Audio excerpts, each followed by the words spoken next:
Welcome to Doctorates of the Absurd, your provider of belief on demand. It sounds a little ominous when you put it like that. Does it? Yeah, like we're just dispensing cult ideology from some, I don't know, a vending machine. Well, considering today's topic, we might just be deconstructing the cult of you, because today we are tackling the ultimate ghost in the machine, the concept of the self. The self, Yeah. the I, the little pilot sitting behind your eye. Exactly that. That distinct feeling that there's a little homunculus in a control room in your brain pulling levers, steering the ship, Deciding to eat that second donut. deciding to eat that second donut, absolutely.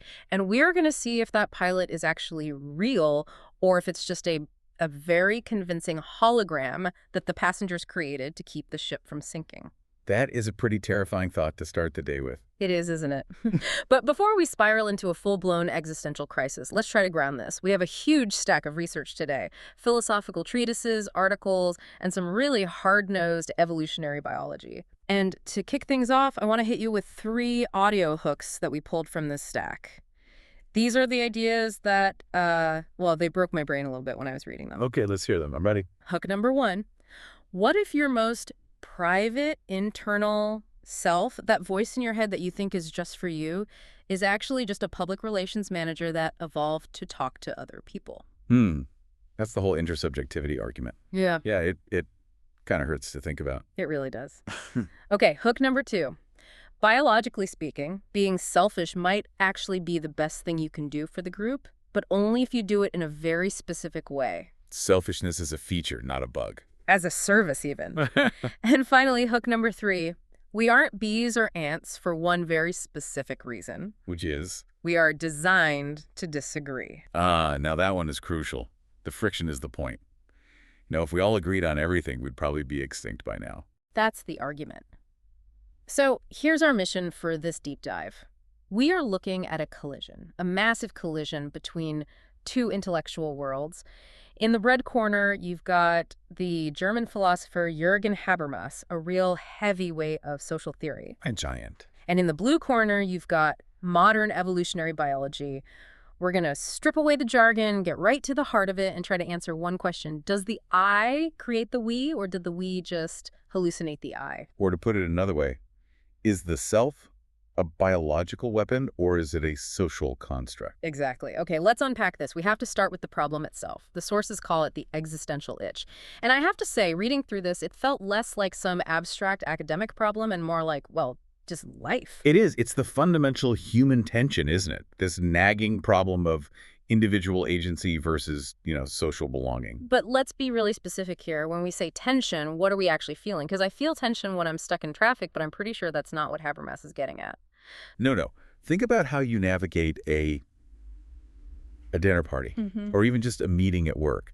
On one hand, you have this incredibly visceral sense of being a distinct, autonomous pilot of your own body. The navigator. Exactly, the navigator. Right. You have your own private thoughts. You have secrets. You have a stomach that's rumbling whether or not anyone else is hungry. You want to get ahead, Right. acquire status, get the promotion, eat the best piece of chicken, whatever it is. That's the I, the part of me that wants to win the game. But then at the exact same time, and with equal force, you feel defined entirely by your relationships. You're a friend, a partner, an employee, a citizen. This is the glue. The social self. Right. Yeah. And you feel this immense pressure to conform, to laugh at jokes that aren't that funny, to follow the group's norms. You have this deep-seated need to get along, to ensure your own safety and belonging. So the itch is that I'm trying to play 2 completely different games at the same time, with opposing rule books. Precisely. And they have opposing rule sets. Getting ahead usually means competing with other people. Getting along means cooperating with them. So we're constantly trying to reconcile these 2, frankly, biological drives. It feels like a constant tug of war. If I pull too hard toward being the navigator, I'm a narcissist, maybe a sociopath. Sure. But if I pull too hard toward being the glue, I'm just a doormat. I lose myself completely. And that tension, that exact tug of war, leads us to the villain of our story today. The villain. I love it when philosophy has a clear bad guy. So who are we fighting? The enemy here is what the source calls the false dichotomy. And it usually shows up as the myth of the solitary self. The solitary self. It's the misconception that you have to be one of 2 things. Either a ruthless, selfish individualist, No. or a mindless group drone. We do tend to think in those binaries, don't we? You're either Ayn Rand or you're a Borg from Star Trek. There's no in between. Exactly. And what's fascinating is that our sources show how both sides of this debate, Habermas on one side, the biologists on the other, are both attacking this simplistic idea. Okay, so how does Habermas attack it? Well, Habermas attacks the idea of a pre-social self. He argues pretty radically that there's no I before the we. Wait, hold on. No, I before the we. That just sounds wrong. I mean, I'm born, I have a body, I cry when I'm hungry. Isn't that an I? Habermas would say that's an organism, but it's not a self. He believes the self is entirely, and this is his term, a product of socialization. So it's built. It's built. You don't come into the world with a personality or a moral identity. Your interactions with other people, with language, Yeah. that's what builds that identity for you. So I am essentially a reflection of the people around me. Yeah. It's a bit terrifying. It makes me feel like if you put me on a desert island at birth, I wouldn't actually be a person. You'd be a biological human for sure, but you wouldn't be a subject, not in the way we understand it. But then, just as you get your head around that, evolutionary biology comes in with a powerful counterattack. Okay, and what's their take? They argue that the self isn't just some, airy-fairy social construct or a linguistic trick we stumbled upon. They argue it's a hardwired biological weapon for survival. So it's hardware, not just software. It is absolutely hardware. So why are the stakes so high here? I mean, why does it really matter if myself is hardware or software? Because if we get this wrong, we fall into some really dangerous traps. If we ignore Habermas and the social aspect of it all, we risk treating humans as just biological machines.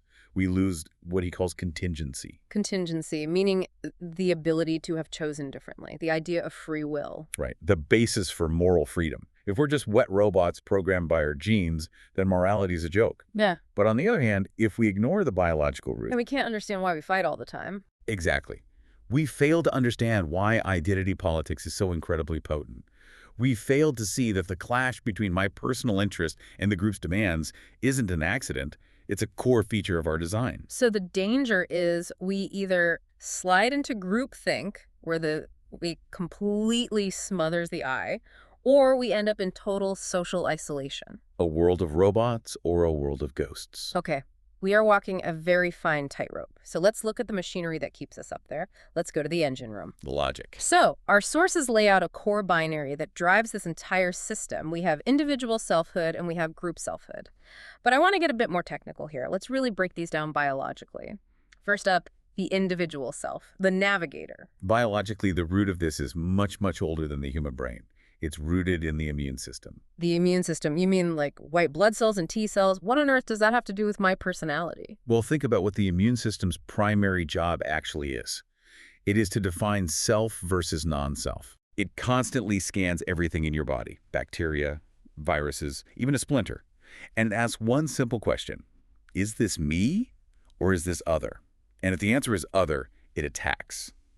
So at a deep cellular level, I am defined by what I reject. Precisely. That is the biological root of individuality, boundary maintenance. Its function is strategy, agency, distinctness. Yeah. It's all about the survival of this specific organism against a hostile world. Okay, so that's the get-ahead system. I am me and you are not. Now, what about the group self, the glue? The text brings up something called the covariance effect, and I'll be honest, when I see a word like covariance, my eyes kind of glaze over. It definitely sounds like it's straight out of a statistics textbook, but the concept is actually pretty intuitive. Let's use an analogy. Imagine a basketball team. Okay, got it. 5 players on the court. Now imagine you have a team of 5 superstars. They're all incredible athletes. They can all dunk from the free throw line. They all want the ball all the time. Their individual fitness is off the charts, but they don't pass. They hog the ball. They fight with each other for stats and glory. That team gets blown out in the first round of the playoffs. Right. They lose. Now imagine a different team, a team of 5 role players. Individually, they're just average. Maybe they can't jump as high, can't shoot as well, but they communicate perfectly. They pass. They defend as a single unit. Their group fitness is incredibly high. And they win the championship. And they beat the superstars every time. That is the covariance effect. It's that mathematical tipping point where the fitness of the group becomes greater than the sum of the fitness of the individuals within it. So it's the moment when the math literally says you are better off suppressing your own ego and passing the ball. Yes. Biology actually ran the numbers on altruism. It's not just about being nice. is what the sources call we intentionality. It's a cold, hard survival strategy. Okay, so we have these two powerful ancient systems. We have the immune system screaming, I am me, stay away, and we have the covariance effect whispering, we are us, merged together. How do they exist in the same body without us just exploding? Well, that brings us to the hidden mechanism. This is the rule that governs their interaction, and it is probably the single most important concept in this entire deep dive. Multi-level selection. What's this level selection? Okay, I've heard this term. It's controversial, right? Some biologists love it, some absolutely hate it. Break it down for us. Sure. So classical Darwinism, the kind we all learned in school, mostly focuses on the individual. Survival of the fittest tiger. The fastest antelope survives to pass on its genes. Right. Nature, red in tooth and claw. Individual competition. But multi-level selection theory argues that selection pressures don't just act on the individual, they act simultaneously on at least 3 different levels: the gene, the individual, and the group. And they're often pulling in opposite directions. Constantly. Give me an example of that tug of war. Okay. Think about your own body. It's a group of trillions of cells, and they all have to cooperate. If a single cell decides to become selfish and just replicate endlessly without any regard for the group. That's cancer? Exactly. Cancer is individual selection. The cell's survival winning out over group selection, the body's survival. So the body, the group, has to suppress that selfish individual cell to live. Yeah. But now zoom out. That body you is an individual within a tribe. And the same logic applies. If you are too selfish, the tribe might fail. But if the tribe is too selfless, it might get wiped out by a more aggressive neighboring tribe. So it's like a Russian nesting doll of competition. Cells compete within bodies, bodies compete within groups, and groups compete with other groups. And it's what they call a dialectical relationship. It's a feedback loop. Intense group life created the evolutionary pressure for smarter individuals. You had to be smart to navigate the complex politics of the tribe. So you could track who's allied with whom. Exactly. But then, those smarter individuals allowed for more flexible, more resilient groups. So the group forced me to get a better brain, and then my better brain made the group stronger. Precisely. And here's the rule that governs it all. The function of the self, whether it's individual or group-oriented, depends on which level of competition is dominant at that moment. What do you mean?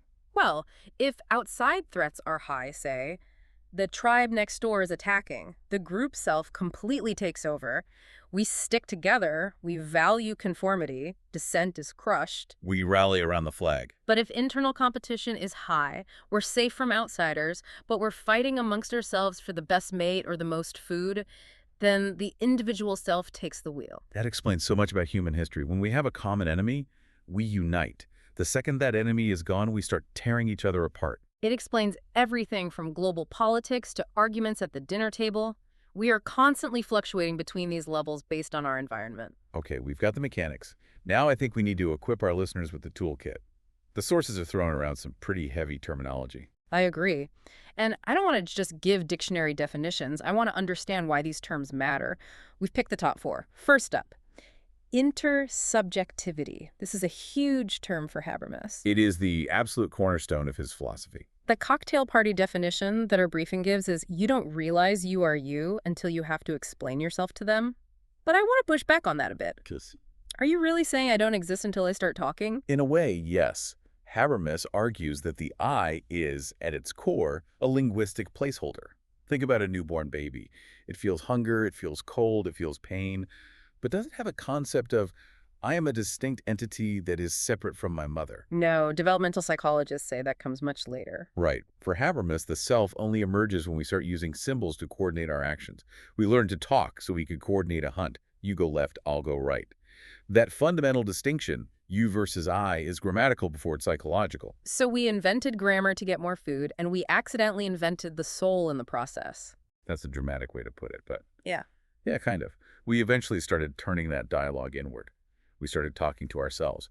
And that internal conversation is what created the modern individual. The quote from the text on this is just so stark. It says, "The individual self is not a private internal entity that exists before society, but is rather a product of socialization." It completely flips the script. You think you are the source of your words, but Habermas is saying your words and the very structure of language itself are the source of you. That's heavy. All right, let's move to term number 2, Machiavellian intelligence. This one sounds a bit sinister. It sounds dark, but it's actually just intensely practical. The definition is, yourself is a lawyer you hired to get you out of trouble and help you climb the social ladder. Okay, but again, let's be careful with the metaphors. We don't literally have a tiny lawyer in our prefrontal cortex. What's the actual mechanism here? The mechanism is theory of mind. To compete in a complex social group, you need to understand that other people have information, beliefs, and desires that are different from yours. You have to be able to model their brains inside your own brain. Okay, so I need to be able to think, he knows that I know that he saw me steal the banana. Exactly. But here's the crucial part. To simulate his mind, you first need a working simulation of your own mind. You need a reference point. You have to be able to clearly distinguish your desires from the group's desires so that you can plan your next move. So the self is basically a simulation that I use to run different social scenarios. Yes, it's a predictive model. The quote from the source sums it up perfectly. The self is a model used to navigate complex social hierarchies, distinguishing its own needs from the group's. It makes consciousness sound very cynical. Or just very, very efficient. Let's do turn number 3, niche construction, or as the source also calls it, adaptive specialization. Right. The definition for this one is pretty great. Don't just be a cog in the machine. Be the only cog that fits in this one specific hole so they can't fire you. That just sounds like good career advice. Be indispensable. It is the original evolutionary career advice. Think about it. Yeah. If everyone in the tribe is a brilliant hunter, and one year there's no game, then everyone starves. Right. But if you are the only one in that tribe who knows how to find underground water, I am suddenly extremely valuable. I survive. individual selfhood is what allows us to assess our unique strengths and weaknesses. It lets us say, I am not like you. I am me. I'm good at this. You're good at that. The group wins because it has diverse selves, not identical ones. So in this sense, conformity is actually a huge risk for the group. If we were all the same, the group would be incredibly fragile. Diversity isn't just a modern value, it's an ancient survival strategy. The quote says it all.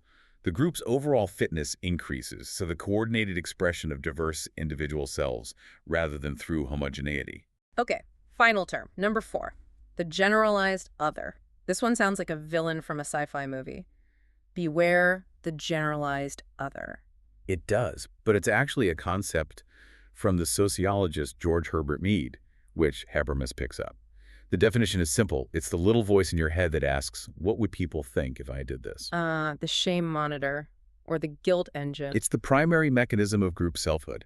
It's how you internalize the rules and norms of your society and make them your own personal values. It's how the group lives inside your head, even when you're completely alone in a room. So it's the reason I don't, pick my nose in public, even if I think no one is watching. Exactly. Because you're watching yourself, but you're watching from the imagined perspective of the group. And the quote on that. Group selfhood creates the generalized other, the sense that we have rules. Okay, so we have the terms. Now I want to go deep. We promised a deep dive, and this is where we really earn it. The source material outlines the 6 evolutionary functions of the individual self. This is the core rebuttal to the idea that the self is just an illusion or a social construct. Evolution is a miser. It does not spend energy maintaining illusions unless they pay the rent. And the self pays rent in 6 different currencies. Exactly. Let's run through them, but I want to challenge them as we go, because some of these seem obvious on the surface, but I have a feeling there's a deeper layer. Number 1 we already touched on, specialization. Right. The economic argument for the self. A tribe of generalists is weak. A tribe of specialists, a tracker, a tool maker, a negotiator is strong. The self is the unit that allows you to say, I identify as a tool maker. It's the prerequisite for the division of labor. Okay, that makes perfect sense. Number 2, social navigation. This connects back to that Machiavellian lawyer in our head. But isn't this just memory? Why do I need a whole self to remember who owes me a favor? A spreadsheet can do that. A spreadsheet records data. A self records reputation. It's not just about tracking debts. It's about tracking complex alliances. He is an ally to me, but he's an enemy to her. You can't track that kind of triangulation unless you have a fixed point of me to measure everything from. So I am the origin point on the social graph, the 0, 0 coordinate. You are the 0 coordinates, exactly. Number 3, autobiographical memory. The narrative center of gravity. Now, my dog remembers where she buried a bone. Does she have an autobiographical self? That is a huge and very heated debate. But the distinction the sources make here is between semantic memory, knowing the fact that bones go in holes, And episodic memory, which is I remember the feeling of the dirt and the sun on my back when I dug that specific hole yesterday. So why does evolution care if I remember the feeling? What's the survival advantage there? Because it allows for mental time travel. It lets you simulate the future based on your specific past experiences. It transforms generic data into personalized wisdom. Fire is hot is a fact anyone can learn. I am clumsy and tend to burn myself when I get too close to the fire is a life-saving self-realization. Got it. Okay, number 4, agency. The feeling of being the author of your actions. This is the great motivator. If you felt like you were just a passenger in your own body, a puppet on strings, you wouldn't try very hard to do anything. The illusion, or perhaps the reality that you are in control, is what drives you to innovate, to resist coercion, to solve problems. It's the user interface for the body. If the joystick didn't feel connected to the character on screen, I'd put the controller down and stop playing the game. That's a perfect analogy. Number 5, mate selection. This one is absolutely vital. You need to be recognized as a specific individual. You aren't just male human number 42. You are you with your specific history, your specific genes, your specific sense of humor. You can't peacock if you're not a specific peacock. And you need to be chosen for your specific traits, not just your general species traits. The self is your unique brand in the reproductive marketplace. And finally, number 6, this one really feels like a paradox. The function is buffering. This is my favorite one. The self acts as a shock absorber for social friction. Explain that. Because in my experience, myself, my ego, is usually the thing getting offended and causing the shock, not absorbing it. I get that. But imagine you get into an argument with a powerful tribal leader. He insults you in front of everyone. If you were just a simple biological stimulus response machine, your instinct would be to attack him immediately. Right, fight or flight. And you would be exiled or killed. The self is the mechanism that allows you to decouple the stimulus from the response. It creates a space for thought. It allows you to say, I am feeling rage. I acknowledge this feeling. But I, the navigator, will choose to suppress this immediate reaction because I need this alliance to survive the winter. So the self is the part that says, hang on, let's take a breath, don't punch your boss yet. It is the biological basis for delayed gratification. It allows you to swallow your pride for the good of your own long-term survival. So, ironically, having a strong self is what allows you to tolerate being in a group without constantly destroying it from within. So the navigator is actually the chief protector of the glue. Precisely. The paradox is resolved. Okay, now we have to pivot. We've laid out this beautiful, functional, evolutionary case for the self. But now we have to bring in the heavyweight, Jürgen Habermas. He sees all this evolutionary function. He's not naive. He knows we're clever apes. But he raises a massive warning flag, a big red one. He does. And this is where the conversation shifts from how does it work to what does it mean. Habermas makes a critical distinction between an evolutionary function and an ethical precondition. And his big fear is genetic engineering, right? Yeah. The text talks about the somatic basis. Yes. His terror, really, is that if we start treating the self purely as a piece of biological hardware that can be tweaked and optimized, we lose something absolutely vital. We lose the unintentionality of our own being. Unintentionality. That sounds like a bad thing. I thought the whole point was to be intentional with our lives. Intentional in our actions, yes, but not in our creation. Think about it this way. You are who you are because of chance, the genetic lottery. You are nobody's specific design. And because of that, you are free to become yourself, because no one programmed you with a specific purpose in mind. Okay, I think I see. If I'm just a random roll of the genetic dice, then my life is my own to define. But what if your parents went to a clinic and selected your genes? High IQ, blue eyes, a docile temperament. Then you are no longer your own project. You are a design. You are the realization of their intention, not your own. I become a product, an artifact. And a product, Habermas argues, can never truly stand as an equal peer in the community of moral dialogue. If I designed you, I have a kind of mastery over you that can never be reversed. He argues that a free self requires a body that just happened to it, not one that was manufactured for it. That is a profound distinction. So biology explains the mechanism of the self, how it helps us survive and reproduce. But philosophy, in this case, Habermas, is trying to protect the meaning of the self. That's it, exactly. Biology tells us the self helps you find a mate. Philosophy tells us the self allows you to be a free citizen. Both statements are true, but they are answering fundamentally different questions. And the danger is when we let the biological answer completely erase the philosophical one. Which brings us to the synthesis, the big payoff, the aha moment.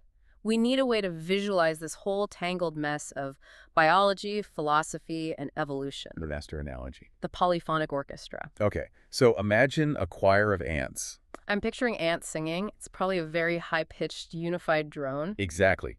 If we were purely group creatures like ants or bees, we would be a monophonic choir. Everyone singing the exact same note, perfectly in tune for all of eternity. It's incredibly efficient, but is also completely rigid. It's boring, and it's fragile. If the environment changes, that one note might not be the right one anymore, and everyone dies. Precisely. But because we humans have strong individual selves, because we have that navigator function, we are polyphonic. We play different melodies at the same time. I'm playing the cello line, you're playing the trumpet line. They're distinct. They might even clash sometimes. There's dissonance in the music. There has to be. And that's the key. It is the dissonance and the friction between the I, the navigator, and the we, the glue, that creates the beautiful, complex music of cultural evolution. If we were all the same, culture would stagnate and die.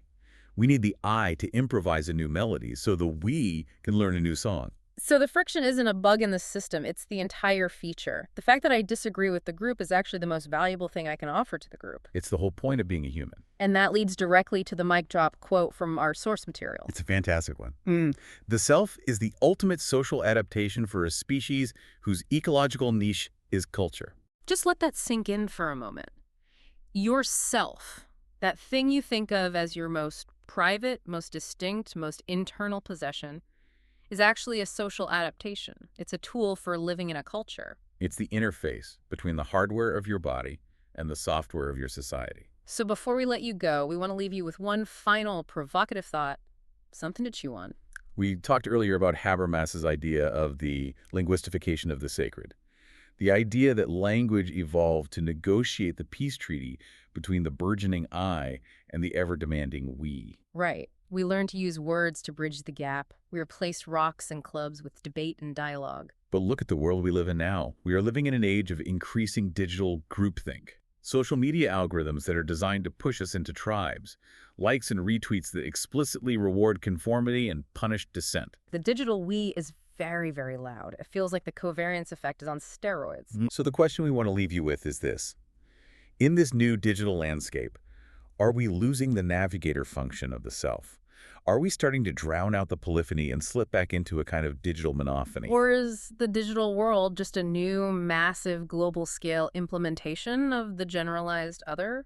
Is the internet just that little voice in our head, but amplified to 1 billion decibels? And if it is, can the individual I possibly survive it? Can you maintain a coherent self when the group is in your pocket, screaming at you 24 hours a day? That is something for you to mull over in the quiet of your own skull, if you can still find any quiet in there. Thank you for stepping into the doctorates of the absurd. Keep thinking. Remember, you are a unique individual, just like everyone else, and that is exactly what the group needs you to be.